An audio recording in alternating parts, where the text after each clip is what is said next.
Retour sur le plateau d'Alsace 20, départemental 2015, avec 3 autres invités, Mathieu. Oui, avec Laurent Husser qui représente le Front National Rassemblement Bleu Marine dans le canton de Strasbourg 6. À vos côtés, Rémi Barillon qui représente le Parti Socialiste, candidat dans le canton de Molsheim, et Danielle Dambach qui représente ce soir Europe Écologie Les Verts, candidate dans le canton de Schiltigheim. Alors on va dire même règle pour tous, vous êtes chronométré, vous avez à peu près 6 minutes 30. Je vais vous demander, puisque le sort l'a désigné ainsi, Laurent Husser, candidat à Strasbourg, de représenter votre formation politique Front National et de nous dire pourquoi, en 45 secondes, 1 minute, il faudrait voter pour un candidat Front National. Déjà bonsoir et merci pour cette invitation. Je voudrais rebondir sur quelque chose que vous avez dit tout à l'heure. Vous avez évoqué le Front National en disant qu'il était contre l'Europe. Je vais corriger peut-être ça parce que nous sommes contre l'Union européenne, qui est un monstre technocratique. Nous sommes contre Bruxelles. Nous sommes contre cette bureaucratie-là, mais nous ne sommes sûrement pas contre l'Europe, en tous les cas pas moi. Peut-être vous. Voilà, mais je dis la voix du Front National, c'est pour la sortie de l'euro. Ça ne veut pas dire qu'on est contre l'Europe. Nous sommes pour l'Europe des peuples, l'Europe des nations. Il faut décoder dans ces cas-là. Oui, non, on décode. C'est pour l'Europe des peuples. Nous sommes pour l'Europe des nations, et je pense que dans mon cas, la défense de la civilisation européenne est notamment un point important. Alors vous nous demandez pour quelle raison il faudrait voter Front National ou Rassemblement Bleu Marine. Je pense que tout d'abord, c'est une candidature patriote. C'est une candidature pour la défense de l'identité française et alsacienne. C'est une candidature pour la défense du département. Parce qu'on l'a entendu tout à l'heure, le département est voué à disparaître, notamment grâce à nos amis socialistes. C'est aussi une candidature pour balayer la politique de l'UMPS, celle que l'on subit depuis à peu près 30 ans, celle que je subis depuis que je suis môme. C'est une candidature aussi pour baisser les impôts, ou du moins pour essayer de les stabiliser.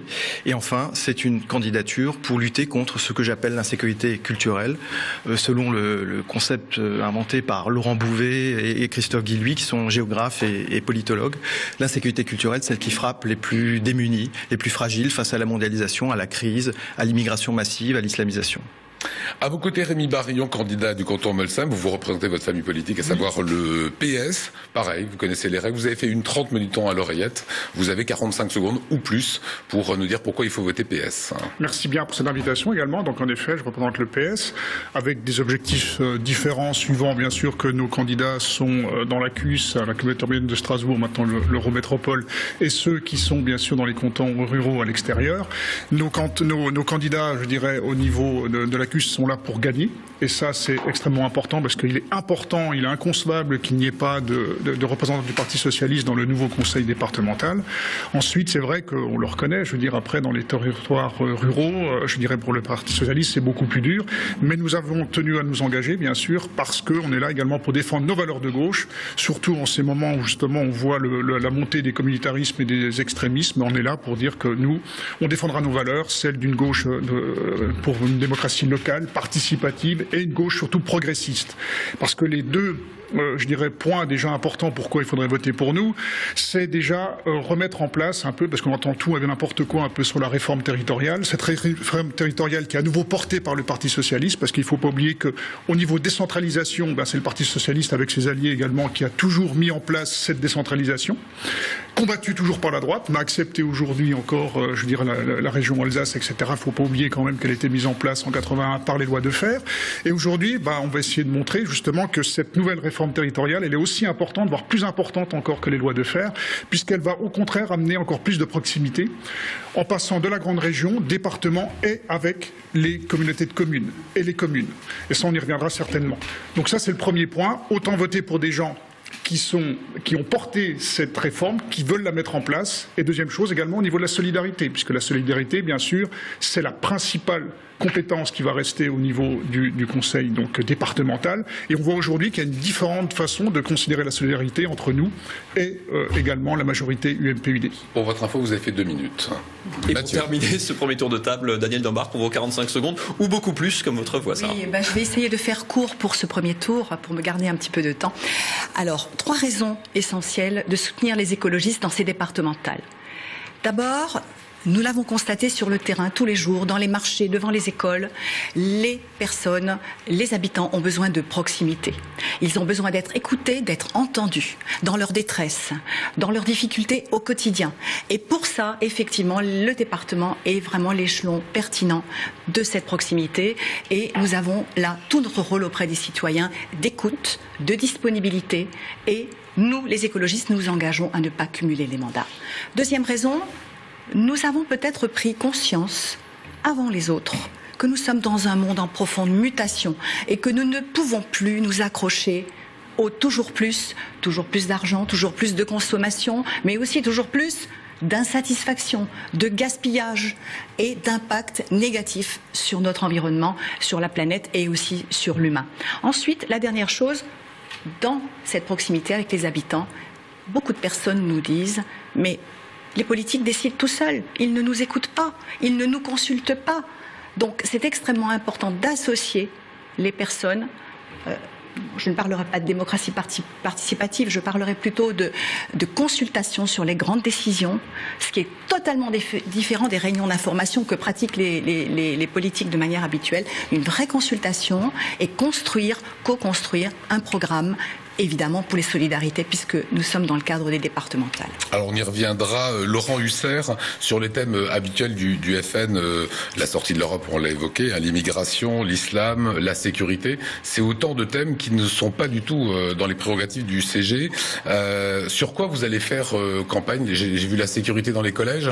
Donc, je suis pas d'accord avec vous, parce que c'est une méthode. Moi j'ai vu mes prédécesseurs, Pascal Jourdan-Pfeiffer qui est élu depuis 2 mandats, elle est adjointe au maire. J'ai vu aussi mon adversaire Jean-Philippe Maurer qui a été député. Je pense que tout est imbriqué, que le mécano est exactement le même, que vous parlez d'islamisation, eh bien on voit sur les cantons de Strasbourg, ce que je connais le mieux, les ravages de la chose. On voit les ravages de l'immigration massive et je pense qu'au niveau même du département, un élu peut agir. Je pense que mes prédécesseurs pouvaient agir sur tout un tas d'éléments. Il suffit par exemple de voir que l'ancien député Jean-Philippe Maurer était pour un jour férié pour le Ramadan. Ça impacte forcément son travail au quotidien en tant que conseiller général. C'est pas le département qui votera ça. C'est pas le département qui votera ça, mais ça donne une idée en tous les cas de son sur le programme, sur la question du programme, effectivement, défense du département. Nous l'avons dit, le Front National est pour le département, un bas-rhin, un haut-rhin fort. Il s'agit aussi de surveiller ce qu'on appelle l'égalité territoriale, notamment avec l'Eurométropole, dirigée par Robert Herrmann et une vice-présidence UMPS dans toute sa splendeur.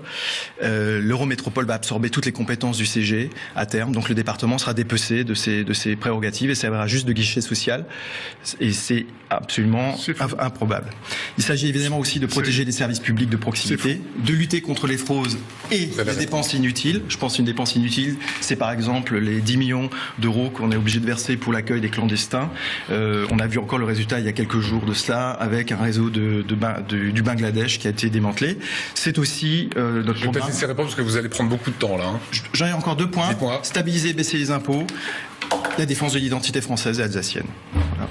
Oui, bon, écoutez, de toute façon, c'est toujours les sempiternels mêmes débats qu'on a avec le FN. De toute façon, c'est pas les sempiternels mêmes débats. C'est voilà l'islamisation. Je veux dire, dans mon canton, c'est la stigmatisation des Roms, d'accord. Donc voilà, donc ça, on s'attendait pas à autre chose de toute façon avec le Front National. Des centaines de milliers d'euros. Maintenant, je vais recentrer tout simplement, si vous permettez, sur le Conseil départemental, parce que c'est là, d'accord, que c'est important quand on entend dire que justement après que la nouvelle réforme, que l'Eurométropole va phagocyter toutes les compétences du Conseil général, du Conseil départemental, pardon, c'est complètement faux, puisque au contraire, de toute façon, je veux dire, il va y avoir des vrais débats et ça va être justement un des rôles du prochain Conseil départemental avec tous les élus. Et comme le disait donc également ma collègue, ici, c'est avec tous les citoyens de regarder quelles vont être les compétences qui vont rester dans le cadre de l'Eurométropole et celles qui vont rester dans le cadre du département. Pour l'instant, on ne sait pas trop. Mais bien sûr. C'est l'ambition de vos collègues strasbourgeois de récupérer tout ou partie des compétences du département. Mais pas forcément. Je veux dire pas forcément. Moi, en milieu rural, de toute façon, je défends le milieu rural. De toute façon, il va falloir à un moment donné qu'on trouve des compétences pour qu'il y ait une répartition harmonieuse, je dirais, du développement du territoire entre l'Eurométropole et les cantons ruraux. C'est évident que Strasbourg, et on le reconnaît de toute façon, a un rôle de locomotive, non seulement au niveau du département, mais au niveau de l'Alsace, mais au niveau également de la grande région. Je veux dire, l'Eurométropole, c'est quoi? Je veux dire, c'est la capitale européenne, c'est une des plus grandes universités françaises, il y a quand même 3 Nobel qui sont encore en activité, donc forcément... C'est un des pôles phares du rayonnement de l'Alsace. Mais bien sûr, c'est évident, et même je dis également grande région, donc ça veut dire qu'ensuite, il faut que cette locomotive, elle entraîne avec elle également tout le milieu rural et qu'on trouve des compétences, et il y a plein de choses qui vont pouvoir se faire en synergie et non pas en opposition. Parce que là, c'est vrai que je vois beaucoup de choses, même l'UMPDI qui essaye d'opposer, je dirais, l'Eurométropole au milieu rural. Non, au contraire, je veux dire, si on n'arrive pas à travailler ensemble, urbain et rural, eh bien, je veux dire, tout le monde sera perdant. Avec qui vous allez pouvoir travailler, Europe Écologie Les Verts, hein? Alors, simplement, nous allons travailler avec tous ceux qui sont en place. Alors, évidemment, on ne va pas se faire d'illusions. Demain, au département, nous ne serons pas majoritaires. Mais là où nous sommes et là où nous siégeons, nous sommes plutôt reconnus pour notre sérieux, pour notre implication, pour notre connaissance des dossiers. Et en ce qui concerne ces connaissances des dossiers, évidemment, la question des solidarités, elle nous est chère parce que c'est le respect de l'humain. Et la question des solidarités, elle travaille avec l'ouverture sur l'autre, et pas la peur de l'autre, et pas la stigmatisation de l'autre. Et là-dessus, je ne partage pas ce que disait mon collègue du Front National. Il ne s'agit pas de focaliser ou de stigmatiser les Roms, les gens de telle ou telle religion ou de telle ou telle appartenance. Nous sommes tous sur ce territoire du département, nous sommes tous en République française. On a vu encore avec les événements récents que nous avons un grand besoin de fraternité et de ne pas être les uns contre les autres, de nous respecter, quelles que soient nos origines et quelles que soient nos religions. On a vu l'esprit Charlet il y a quelques jours. On a vu la manière dont la presse et les autres candidats ont traité les gens du Front National. On a vu le racisme de classe envers les candidats du Front National. Il n'y a aucun racisme, l'égalité territoriale, effectivement. FN, c'est quoi? Non, il n'y a pas de moquerie de notre part. Ah oui, j'en suis désolée. Il n'y a pas de moquerie. J'entends ce que vous dites, j'entends ce que disent les candidats du Front National dans mon canton, c'est tout. Alors, sur le Front National, en fait, vous avez des candidats dans tous les cantons du Bas-Rhin. Absolument. Vous êtes absolument partout, fatalement avec des candidats qui sont sans expérience, pour qui les Barinois seront appelés à voter pour ou contre, évidemment. Est-ce que c'est un pari sur l'avenir de mettre des gens sans expérience, ou est-ce que c'est un handicap? C'est effectivement un pari sur l'avenir. C'est comme dans une entreprise, quand vous engagez un junior, eh bien, il va montrer ses capacités. Sauf qu'après, il faut gouverner quand même. Après, il faut prendre les bonnes décisions. Je pense que déjà, il y a des personnes dont on ne parle jamais. Ce sont les techniciens et les fonctionnaires des collectivités dans lesquelles on travaille. Moi, j'ai travaillé à la communauté urbaine de Strasbourg. Le travail d'un élu ne peut pas se faire sans les fonctionnaires. Et c'est une illusion de penser qu'un élu doit tout connaître, doit tout savoir. Il doit impulser des caps, il doit écouter ce que disent ses fonctionnaires et ses techniciens. Et c'est grâce à ça qu'il va élaborer aussi un travail. Qu'est-ce que vous attendez de ces élections, démonstration de force avant les présidentielles? C'est comme les municipales, c'est une implantation. Comme j'ai travaillé avec Jean-Luc Schaffhauser, il a ouvert une voie, il a ouvert une brèche, notamment sur Strasbourg. Je pense que c'est l'implantation maintenant d'un certain nombre de militants, de futurs cadres du Front National. Oui, évidemment, il y a les départementales qui sont un élément essentiel de notre travail pour quadriller le territoire. Il y a évidemment les régionales dans quelques mois aussi, puisque c'est dans la même année. Et bien évidemment, c'est un étage pour la fusée Marine Le Pen pour qu'elle puisse gagner les présidentielles en 2017. Voilà, les Verts ont une petite minute de retard. Je voulais qu'on parle de la parité. C'est la première élection où il y a autant d'hommes. Je vois tous sourire, Daniel Dambard. Autant d'hommes que de femmes. Bonne chose pour vous, forcément. Oui, forcément, c'est une bonne chose parce que ça va changer profondément le regard sur ces questions de solidarité. C'est vrai qu'une femme prend peut-être les choses un petit peu différemment. Maintenant, je voudrais quand même répondre à mon collègue du Front National par rapport à la question des dépenses inutiles et par rapport à la question des Roms. C'est vrai qu'aujourd'hui, les dépenses qu'il faut faire, il faut faire attention à ce qu'il y ait moins de gaspillage des deniers publics. Ce recentrage a commencé à se faire au niveau de l'Eurométropole. Il a commencé à se faire au niveau du département. Et je pense que là-dessus, on peut faire confiance à l'intelligence collective et à, un sens aussi du travail en commun, en s'appuyant sur notamment des innovations du type des espaces de coworking ou des espaces aussi de travail autour de l'artisanat qui est à revaloriser. Il va falloir s'appuyer sur une nouvelle façon de voir l'emploi Au lieu de se plaindre et d'être toujours contre et de dire voilà, les précédents ont fait mal, essayons de rectifier le tir. Et aujourd'hui notamment, on ne peut plus envisager les questions de l'économie évidemment comme avant. Et il va falloir s'adapter. Donc il va falloir effectivement peut-être être plus dans la proximité, au centre-ville, avec des commerces de proximité et à redonner, comme le disait mon collègue, une place au monde rural. Ce n'est pas l'Eurométropole d'un côté et le monde rural de l'autre, et la campagne de l'autre. C'est un avec l'autre. Aujourd'hui, en ville, nous avons besoin de zones maraîchères, périurbaines. Nous avons besoin de manger des produits locaux, des produits sains. Et ça, le mandat de conseiller départemental bien sûr, vous permettra. Et tout le rural a sa place à jouer dans ce... Pourquoi il n'y a pas eu plus d'alliance entre le PS et les Verts, puisque ça a l'air de bien marcher? Je pense que nous portons un certain nombre de sujets communs, mais nous avons aussi des désaccords. Et c'est la raison pour laquelle nous avons souhaité partir en autonome. Un de ces désaccords, c'est peut-être la manière de voir l'aménagement du territoire. Dans la cuisse, vous êtes partout, les Verts, sauf dans le canton où il y a Alain Fontanelle. C'est un petit arrangement entre amis? En fait, non. Je pense que là-bas, il y avait plutôt peut-être un barrage à faire vis-à-vis des extrêmes et que nous avons décidé à ce moment-là de ne pas présenter de candidats dans ce canton-là. Alors, Daniel Lemar, vous avez une minute d'avance. Je vais me tourner vers vous, Rémi Barillon. Les choses qui fâchent, les étiquettes, le petit logo du PS, il a disparu quasiment de toutes les affiches. Pourquoi? Non, je dis moi je l'assume, il est là. De toute façon, nous on a fait une candidature, alors moi je parle pour moi à Volsheim, mais de toute façon avec des personnes qui ne sont pas en carte au Parti Socialiste, donc je les remercie, mais moi je le mets, je veux dire, en haut, enfin en bas, je veux dire fièrement, d'accord, puisque c'est pas aujourd'hui justement où je veux dire, bon c'est vrai que pour le Parti Socialiste, je veux dire localement, même nationalement en ce moment, c'est dur, d'accord, mais je veux surtout pas mettre le poing à la roue dans la poche en ce moment. Maintenant, il y a actuellement, je veux dire au niveau de la parité, je voudrais revenir quand même, parce qu'on parle d'avancée sociale, je veux dire encore une fois de plus, c'est au niveau d'un progrès social, de toute façon, c'est encore, et sociétal, c'est encore le Parti Socialiste qui a porté cette parité. Donc alors ça, il faut quand même pas l'oublier, et porter d'ailleurs aussi avec nos amis les Verts, là-dessus. Donc ça, c'est un point également qu'il faut... Après, au niveau des accords, malheureusement, en effet, moi je regrette qu'on n'ait pas eu d'accord, en effet, sur les cantons ruraux, par exemple. On était quasiment parti pour avoir quelque chose, et puis après, c'est juste quelque chose qui n'a pas été conclu au niveau des fédérations. Voilà, on le regrette, je jette la pierre à personne, mais on est parti seul. Un dernier thème pour finir, un des gros pôles, une des principales compétences et un des principaux postes de dépenses des conseils départementaux.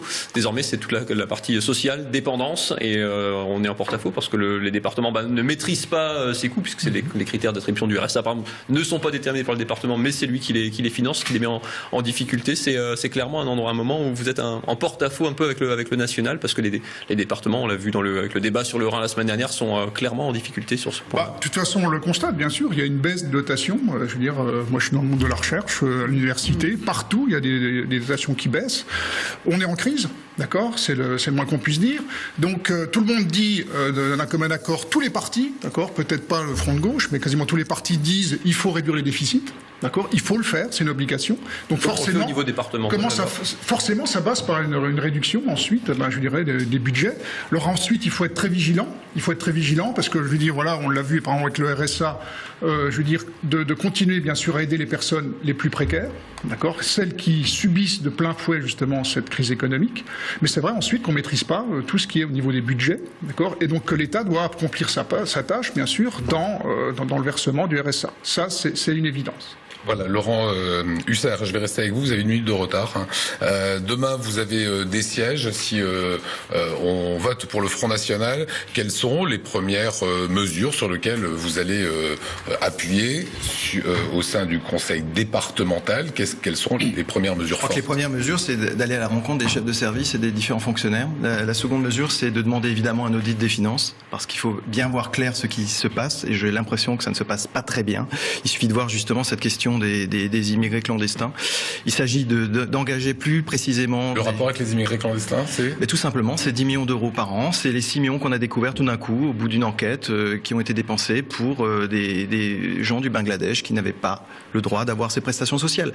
Il semblerait que les élus découvrent, au fur et à mesure, qu'il y ait des filières d'immigration clandestine. Les élus découvrent que l'on dépense de l'argent de façon inconsidérée. Donc je suis très content que mes voisins, qui la plupart sont des professionnels de la politique, découvrent ce genre de choses. Je suis pas un professionnel de la politique. Moi non plus.